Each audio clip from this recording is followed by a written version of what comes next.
मंडळी, ज्येष्ठ मराठी अभिनेते रवींद्र महाजनी यांच्या निधनानंतर त्यांची पत्नी माधवी यांचे आत्मचरित्र चौथा अंक हे पुस्तक प्रकाशित झालंय.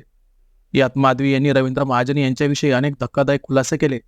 यात त्यांनी सांगितल्याप्रमाणे रवींद्र महाजनी हे पत्नी माधवीच्या चारित्र्यावर संशय घेऊन त्यांना मारहाण करत, याबद्दलचे अनेक प्रसंग माधवी यांनी त्यांच्या पुस्तकात सांगितले.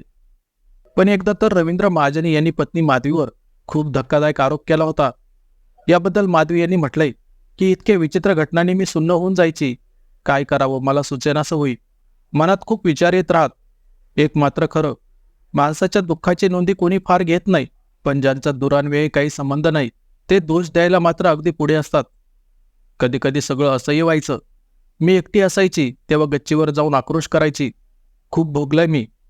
या साऱ्या काळात रवीच्या घरचे, माझ्या घरचे, मित्र मैत्रिणी सगळे माझ्या बाजूने होते, कारण त्यांनी आमचा संसार सुरुवातीपासून पाहिला होता. एकदा तर रवीने कहरच केला. मला म्हणाला, मी झाडाच्या मागे लपून पाहत होतो. तू रस्त्यावरच्या पुरुषांना खानाखुना करून वरती बोलत होतीस.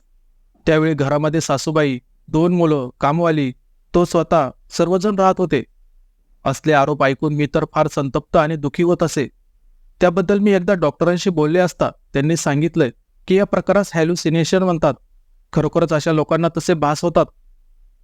मी मैत्रिणींना पूर्वी मोठ्या अभिमानाने सांगत असे की रवीचा माझ्यावर पुरेपूर विश्वास आहे. त्याने मला प्रत्यक्ष एखाद्या पुरुषाबरोबर पाहिलं तरी त्याला ते खरं वाटणार नाही.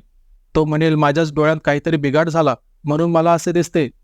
कधी कधी त्याच्या मित्रांना ड्रिंक घ्यायला जागा नसायची. रवी शूटिंगसाठी बाहेर गेलेला असे. अशा वेळी क्वचित कधीतरी त्यांनी मला असे देखील विचारले आहे की वहिनी, आम्ही थोडा वेळ तुमच्या हॉलमध्ये बसतो. घरी सासूबाई, रश्मी असायची.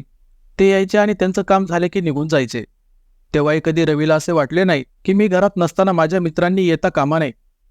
पण अलीकडे रवी माझ्यावर फारच संशय घेऊ लागला होता.